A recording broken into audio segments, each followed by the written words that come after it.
ಸರ್ಕಾರಿ ಪ್ರೌಢಶಾಲಾ ಮಕ್ಕಳಿಗಾಗಿ ತೋಟಗಾರಿಕೆ ತರಬೇತಿ ಕಾರ್ಯಕ್ರಮ. ಹನಿ ನೀರಾವರಿ ಪದ್ಧತಿಯಿಂದ ಹೆಚ್ಚು ಉತ್ಪಾದನೆ ಮಾಡಲು ಸಾಧ್ಯ. ಶಾಲಾ ಮಕ್ಕಳಿಗೆ ತರಬೇತಿ, ಕೈಪಿಡಿ ಹಾಗೂ ತೋಟಗಾರಿಕೆ ಬೀಜಗಳ ಕಿಟ್ ವಿತರಣೆ.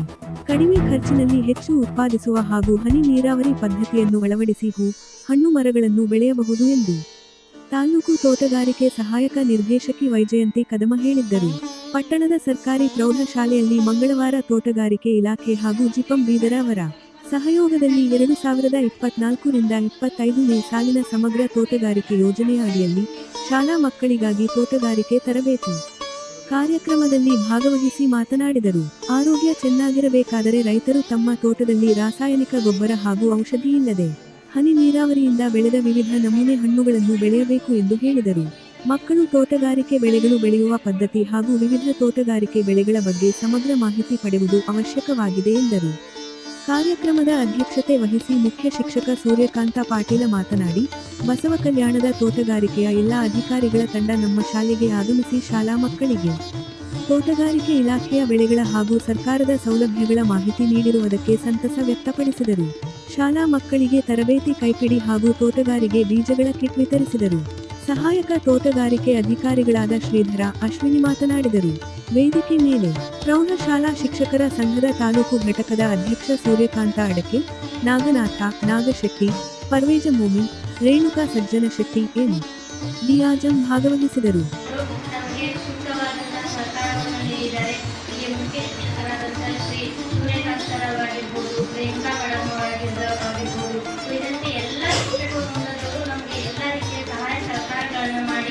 ತರಬೇತಿ ಕಾರ್ಯಕ್ರಮವನ್ನು ಯಶಸ್ವಿಯಾಗುವಂತೆ ಮಾಡಿದರೆ ಅವರಿಗೆ ನಮ್ಮ ಇಲಾಖೆಯ ಪರವಾಗಿ ಹೃದಯಪೂರ್ವಕ ಧನ್ಯವಾದಗಳು. ಶಾಲಾ ವಿದ್ಯಾರ್ಥಿಗಳಿಗೂ ಕೂಡ ನಮ್ಮ ಪರವಾಗಿ ಧನ್ಯವಾದಗಳು.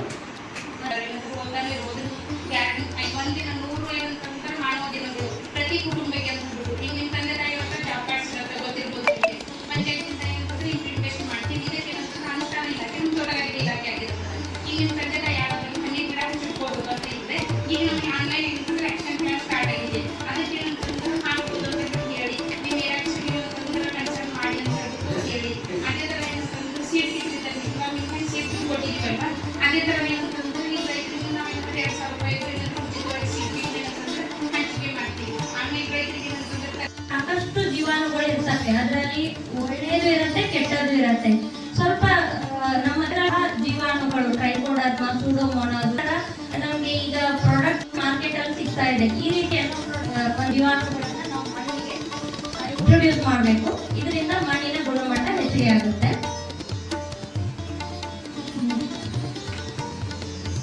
ಹಾಗೆ ಮಣ್ಣಿನ pH, ಕ್ಷಾರೀಯತೆ ಮತ್ತು ಆಮ್ಲೀಯತೆ ಬಗ್ಗೆ ಮಣ್ಣಿನ pH ಆಸಿಡಿಕ್ ಆಗಿದ್ರೂ ನಮ್ಮ ಗಿಡಗಳು ಬರೋದಿಲ್ಲ, ಹಾಗೆ ಆಮ್ಲೀಯತೆ, ಕ್ಷಾರೀಯತೆಗಳು ಕೂಡ ಬರೋದಿಲ್ಲ.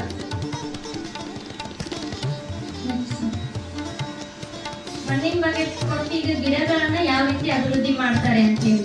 ಕೃಷಿಯಲ್ಲಿ ನೀವು ಕಡಲೆ ಹಾಕೋದಿದ್ರೆ ಬೀಜಗಳನ್ನ ನಾಟಿ ಮಾಡ್ತೀರಿ, ತೊಗರಿ ಹಾಕೋದಿದ್ರು, ಜೋಳ ಹಾಕೋದಿದ್ರೆ ಎಲ್ಲ.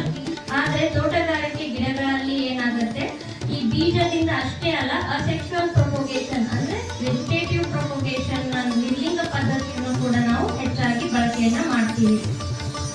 ಇದರಲ್ಲಿ 4 ನಿರ್ಲಿಂಗ ಪದ್ಧತಿಗಳಿದಾವೆ. ತರದ ಬೆಳೆಗಳು ಕೂಡ ತೋಟಗಾರಿಕೆ ಬೆಳೆಗಳು, ಕೇವಲ ಹಣ್ಣು ಹಂಪಲು ಮಾತ್ರ ಅಲ್ಲ, ಇಷ್ಟೆಲ್ಲ ವಿಧದ ಬೆಳೆಗಳು ಕೂಡ ತೋಟಗಾರಿಕೆ ವ್ಯಾಪ್ತಿಗೆ ಬರ್ತವೆ. ತೋಟಗಾರಿಕೆ ಅಂತಂದ್ರೆ ಏನು? ಇಷ್ಟು 7 ವಿಧದ ಬೆಳೆಗಳನ್ನ ಹೇಳಿದೆ ನಾನು. ಇಷ್ಟೆಲ್ಲ ಬೆಳೆಗಳ ಬಗ್ಗೆ ಸಮಗ್ರವಾಗಿ ಅಧ್ಯಯನವನ್ನ ಮಾಡುವುದು, ಅವನ್ನು ಯಾವ ರೀತಿ ಬೆಳೆಯೋದು, ಅವುಗಳಲ್ಲಿ ಕೀಟ ಮತ್ತು ರೋಗ ಮಾಡೋದು, ಹಾಗೆ ಅವನ್ನ ಶೇಖರಣೆ ಮಾಡೋದು, ಅವುಗಳಿಂದ ವಿವಿಧ ಪದಾರ್ಥಗಳನ್ನು ತಯಾರಿಸುವುದು ಹೇಗೆ.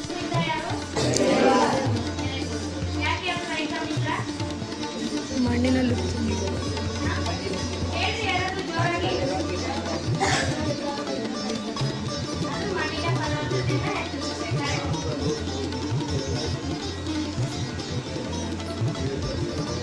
ಎರೆಹುಳು ರೈತ ಮಿತ್ರ ಯಾಕಂತಂದ್ರೆ ಇದರ ಪ್ರತಿ ಇದು ಬಾಡಿ ಏನಿದೆ ಪೂರ್ತಿ ಅದರ ಬಾಡಿ ಸ್ಟ್ರಕ್ಚರ್ ಏನಿದೆ, ಅದರ ಉಸಿರಾಟದ ಅಂಗನೇ ಚರ್ಮ. ಚರ್ಮದ ಮುಖಾಂತರ ಉಸಿರಾಡುತ್ತೆ. ಅದು ಪೂರ್ತಿ ಬಾಡಿ ಏನಿದೆ ಅದು ಪೂರ್ತಿ ಡೈಜೆಸ್ಟಿವ್ ಸಿಸ್ಟಮ್. ಅದು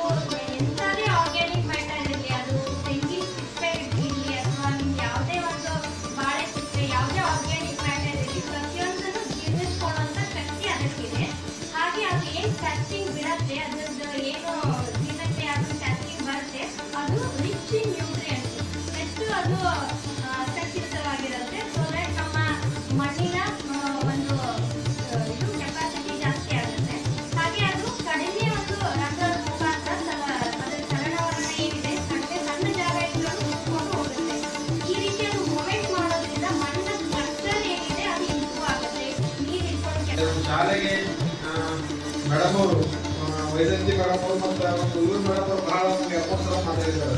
ಅಶ್ವಿನಿ ಮೇಡಮ್ ಅವರು ಒಂದೊಂದು ಸಲ ಬಂದು ರೇಣುಕಾ ಮೇಡಮ್ ಅವರಿಗೆ ನಾವು ಇರಲಿಲ್ಲ ಕೆಲಸವನ್ನು ನಾವು ಇರಲಿಲ್ಲ ಒಂದೆಲ್ಲ ಹೇಳಿ ಎಲ್ಲ ವ್ಯವಸ್ಥೆಗಳನ್ನು ಮಾಡ್ಕೊಂಡು ಹೋಗಿದ್ದಾರೆ.